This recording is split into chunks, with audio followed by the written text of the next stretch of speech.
Bom, olá a todos. Continuando a nossa apresentação em 5 da disciplina Hidráulica Geral, continuando da onde a gente parou da nossa aula presencial, né? A gente parou nos exercícios práticos de perda de carga, ok?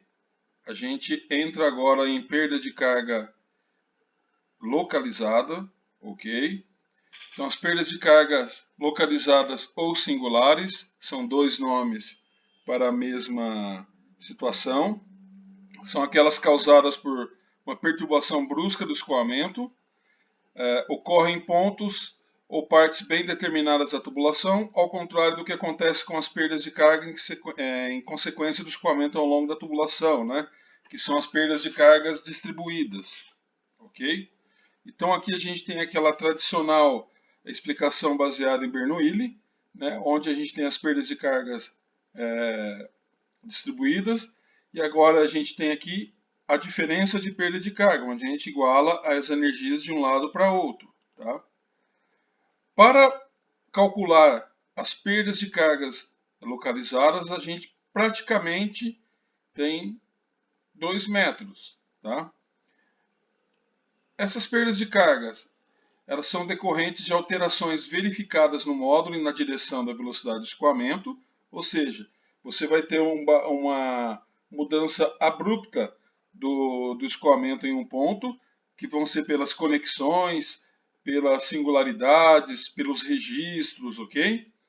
Então, o primeiro método é o método dos coeficientes, que vai ser o método que a gente indica pela letra K ou KS, são as duas encontradas na literatura, ou método dos comprimentos equivalentes. Tá? Aqui a gente indica uma tubulação, né? Os pontos 1, 2 e 3. Aqui no centro pode ser um registro, por exemplo, tá? Então seria uma singularidade. Tá? Então a gente tem aqui, em verde, a perda de carga localizada, onde a gente tem uma queda brusca em função dessa singularidade, onde ela reduz nesse ponto, depois continua normalmente. Aqui em preto a gente tem como se fosse a perda de carga distribuída. Em vermelho a gente tem a perda de carga média, que a gente vai chamar de perda de carga real. Ok? Então, essa perda de carga localizada que é o nosso foco de estudo nesse momento. Tá? Para estudar esse tipo de perda de carga, o primeiro método que a gente vai ver é o método da perda de carga através dos coeficientes, então chamados na literatura de K ou KS, onde a expressão geral, tá, que a gente vai estudar as perdas de cargas localizadas, é o H minúsculo, então HS, tá? O S vem de singularidades, tá? Então HS igual K vezes velocidade ao quadrado dividido por 2G, por duas vezes a aceleração da gravidade. Tá?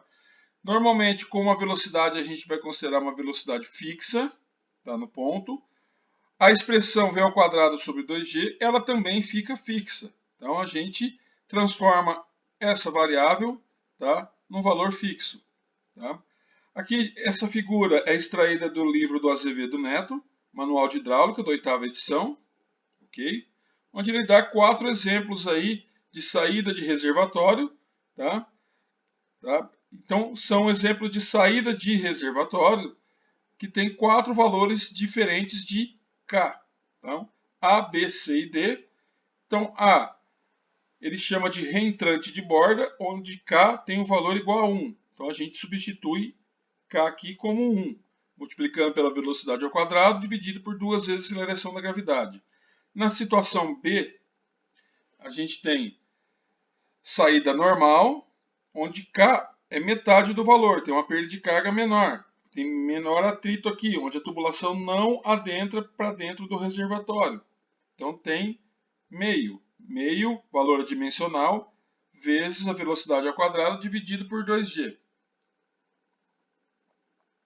Já aqui em C, tá? forma de sino, onde a gente tem as bordas arredondadas, tá? Então você tem um valor menor ainda, 0,05 vezes velocidade ao quadrado dividido por 2 vezes a aceleração da gravidade. Em D, tá? Que é uma redução, tá? Concordância com a peça adicional, o valor é 0,10. Então, para cada tipo de peça, a gente vai ter um valor tabelado em função da literatura ou mesmo em função do manual do fabricante. Ok? E aqui alguns exemplos em termos de gráfico, como isso pode variar. Claro que a gente não vai usar esses valores variáveis. Isso aqui são valores de laboratório, né? São os pesquisadores que testam ou os fabricantes que testam em laboratório para que você possa encontrar o real valor, né? Então aqui a gente tem a variação do número de Reynolds, tá? Para encontrar o valor K, tá? Um cotovelo de 1,5 polegadas, tá? De 45 graus em ferro galvanizado, tá? Então ele varia conforme você aumenta o número de Reynolds, né? A gente sabe que o número de Reynolds também varia em função da velocidade, é diretamente proporcional. Então, quanto maior a velocidade, maior o número de Reynolds, tá? O seu valor K ele vai diminuindo até quando ele estabiliza mais ou menos em 0,23, ok? Então é só substituir o valor aqui em K. Azevedo Neto, também no seu livro Manual de Hidráulica, traz essa tabela, né, que é valores aproximados de K, as perdas e cargas localizadas, para cada tipo de peça, que é as nossas singularidades, tá? Ou as nossas conexões, né? Então existem vários aqui, podemos citar ampliação gradual, curva de 90 graus, né? T passagem direta, junção, medidor Venturi, válvula de globo aberta. Logo mais a gente vai ver alguns vídeos aí com os tipos de válvulas, né? Entrada de borda, curva de 90, curva de 45. Para cada peça você tem tabelado um valor aproximado, um valor médio de K. Então, esse valor de K, você substitui aqui, né, com o valor de velocidade, você calcula perda de carga localizada. Então, para cada peça, para cada conexão que você vai ter na sua rede hidráulica, você vai calcular a sua perda de carga localizada e depois vai fazer uma somatória, ok? Aqui a gente tem um alagamento brusco, né, onde você vem aqui com um fluido, onde você tem uma tubulação de um diâmetro menor, passando para uma tubulação de diâmetro maior, onde você passa uma velocidade 1 para uma velocidade 2, passando do ponto 1 para o ponto 2. Então você tem uma redução contínua de energia, uma redução brusca de energia e depois uma continuação da redução contínua, ok?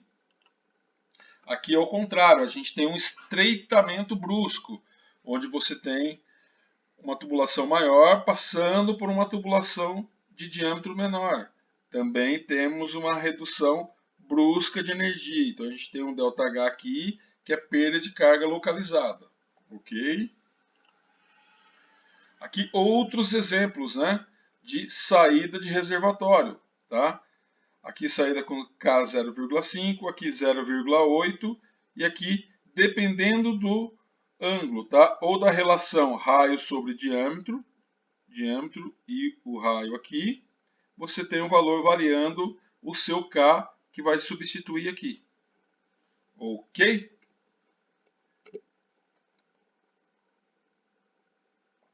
Aqui são dados de laboratório também, né? Onde a gente passa por um alargamento gradual, tá? Então são 3 pesquisadores, tá? Que fazem teste, né, com o alargamento gradual. Tá? Então, utilizando D2 sobre D1, né? D2 é o diâmetro maior, D1 é o menor. Então, a relação 3, relação 1,53, relação 2, relação 1,5.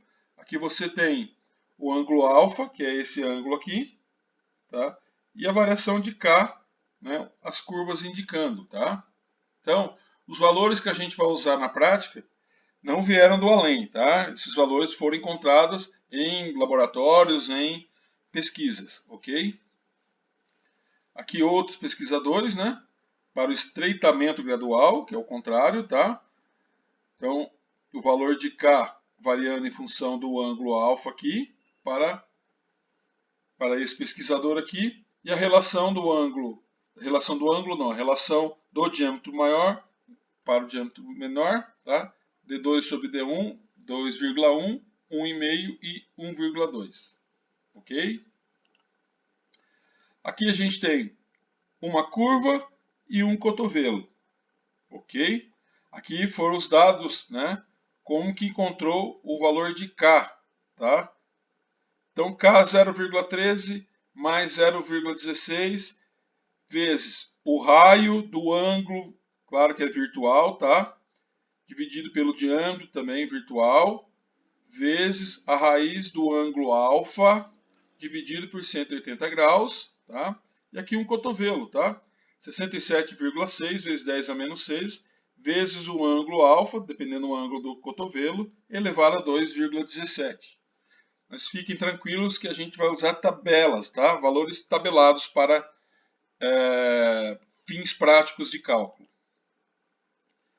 Aqui outra tabela relacionando, né, as peças com os valores de K. Cotovelo de 90 graus raio curto, K 0,9. Cotovelo 90 graus raio longo, 0,6. Cotovelo de 45 graus, 0,4. Curva 90 graus, a relação raio sobre diâmetro 1, 0,4. Curva de 45 graus, 0,2. T passagem direta, 0,9. T saída lateral, 2. T saída lateral é quando você está calculando, tá, o trajeto da água saindo por aqui e fazendo a curva de 90 graus. Tá? O T passagem direta é quando você está fazendo o trajeto da água passando aqui diretamente. Tá? Ok? Aqui mais algumas conexões, acessórios. Tá? Válvula de gaveta aberta, 0,2. Válvula de ângulo aberta, 5. Não se preocupe com essas definições. Na sequência a gente vai ver alguns vídeos. Tá? Válvula de globo aberta, 10. Ó, o valor alto que tem uma válvula de globo, bastante perda de carga, tá? Válvula pé de crivo, que é essa aqui, ó, é uma válvula que se coloca na tubulação de sucção, né, das bombas, em reservatórios, né? Essa grade aqui para evitar sucção de sólidos, de material grosseiro, né? Areia, para evitar a abrasão, destruição do rotor de bomba. Válvula de retenção, essa aqui, ó, 3, né? Curva de retorno, 2, que é essa aqui. Né? Válvula de boia, essa que tem reservatório de caixa d'água, as populares caixas d'água que a gente tem em casa. Ok?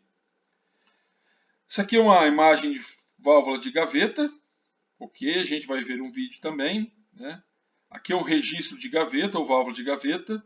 Tá? Tem bastante perda de carga, onde a relação A, que é o comprimento da gaveta, tá? No momento em que está fechando, tá? Dividido pelo diâmetro, tem vários fatores de fator K, né?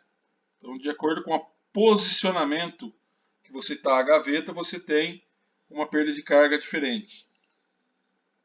Aqui uma válvula borboleta, bastante perda de carga, porque a haste fica no meio do caminho, né?